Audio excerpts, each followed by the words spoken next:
Here we go with another neutralization reaction. When 0.625 of sodium carbonate were dissolved in water, the solution required 30.5 centimeters cubed of nitric acid for neutralization.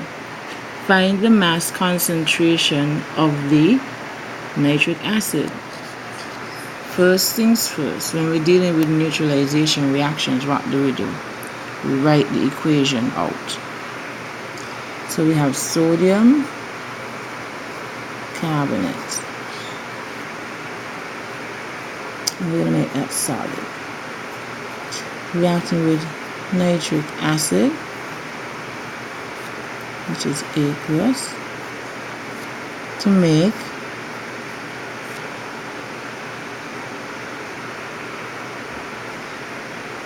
sodium nitrate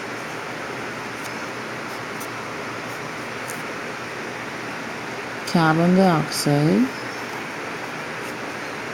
and water.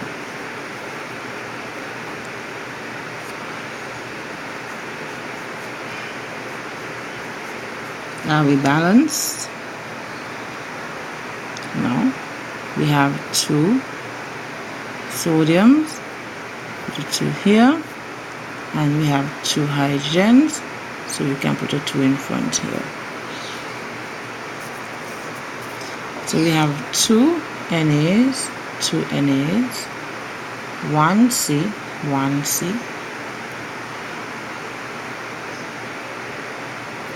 6, 7, 8, 9 oxygens, and we have 6, 2 times 3, 6, plus 3 is 9 oxygens, and we have 2 hydrogens, 2 and 2. So we're balanced. Now our ratio, the second thing we do, this is step 1. Write the equation out. Step 2. We're going to write our ratios out so that we can see them. 1 to 2 to 2 to 1 to 1. Now the question says, when 0.625 grams of sodium carbonate are dissolved in water, the solution required 30.5 centimeters cubed of nitric acid for neutralization. Find the mass concentration of the nitric acid. So the sodium carbonate, we added that, we required that amount, right? So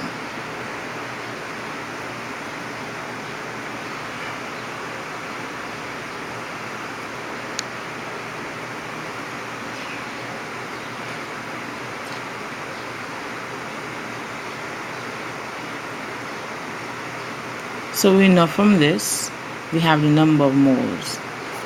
1 mole of sodium carbonate is equal to 23 plus 12 plus 3 times 16. And this is equal to 23 plus 12 times 16, 83. Oh, I forgot the number 2.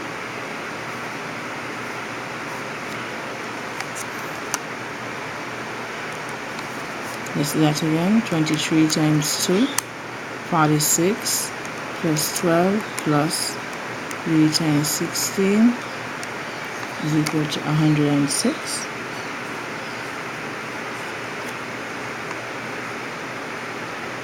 And we had 0.625 grams of sodium carbonate. Okay, so now we need to find out how many moles were in that water. So we know X mole of that is equal to 0.625 grams. So we have 1 over x is equal to 106 grams over 0.625 grams. We're going to cross multiply, and we're going to get 1 mole, this cancel, times 0.625 grams divided by 106 grams equals to x, which is equal to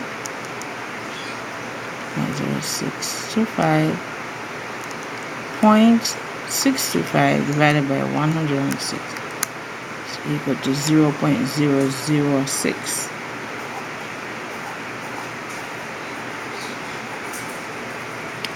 Of Na2CO3 in water.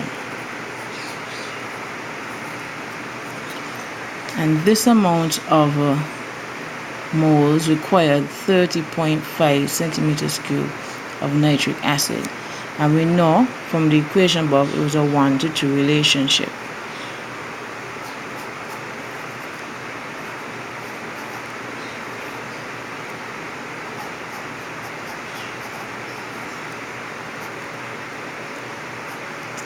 And this is sodium carbonate.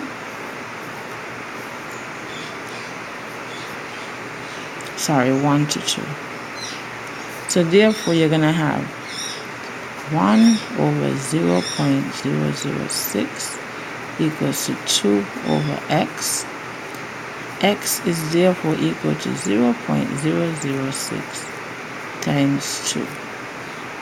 And that will be 0.012.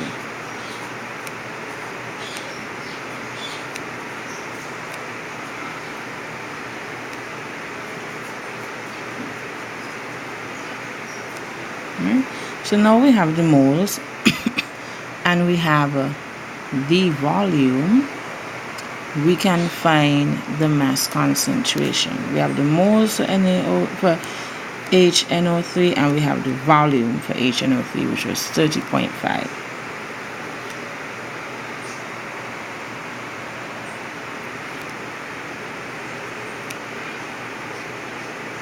Alright, we have both of them.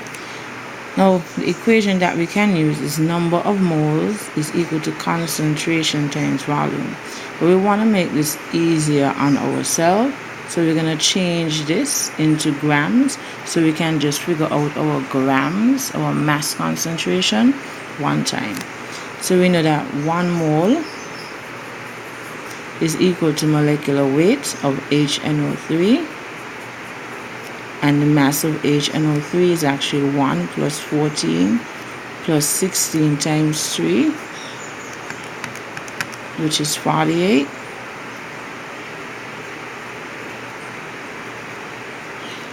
And this is all equal to 63 grams. And we're going to multiply. We're going to divide this by the number of moles.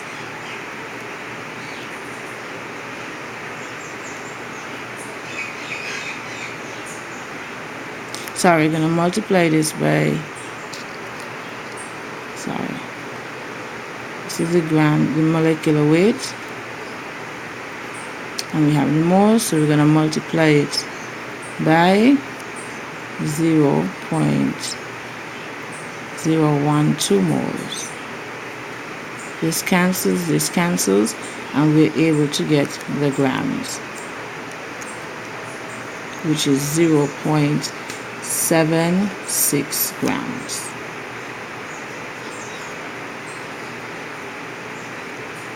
Of HNO3. So we know mass concentration is grams over dm cubed. That's mass concentration.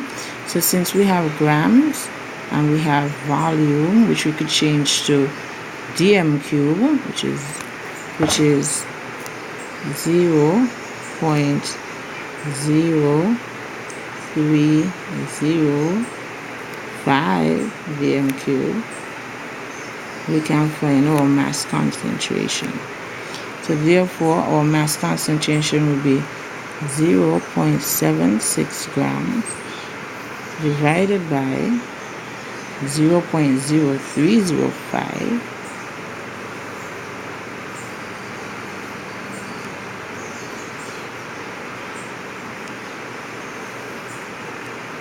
which is equal to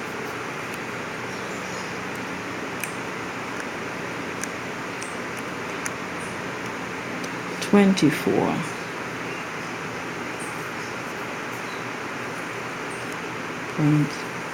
24.8 grams per dm cube, more likely 25 grams per dm cube. I hope this helps. So to recap, all we had to do was figure out the amount of moles in the amount that was mixed in water. Step 2, we did step 2. So step 3 was basically figuring out the amount of moles of sodium carbonate in water. And then what we had to do, we had to now equate those moles. So if 1 mole of sodium carbonate reacts with 2 moles of HNO3, then how many moles of HNO3 will react with 0.006 of sodium carbonate? We did that by doing our infamous mole ratio, and then from there we found out the number of moles of HNO3 that would react with that.